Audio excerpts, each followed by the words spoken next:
নমস্কার সবাইকে, তিথিস কিচেনে সবাইকে স্বাগতম। তোমরা সবাই কেমন আছো? আশা করি ভালো আছো।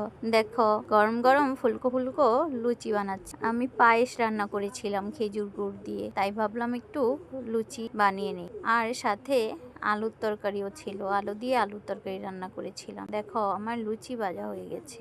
এখন পরিবেশনের পালা। আমাদের নিরামিষ চলছে। আমি কয়েকদিন একটু কাজে ব্যস্ত থাকবো, তাই তোমাদের কারোর পরিবারে যেতে পারবো না। তোমরা সবাই আমার পাশে থেকো। আগের ভিডিও তোমাদের সাথে শেয়ার করছি, আগে বানানো ছিল সেগুলো, আর নিরামিষ ভিডিওগুলো এখনই বানিয়ে দিচ্ছি। ভিডিওটি কেমন লাগলো কমেন্ট করে অবশ্যই জানাবে।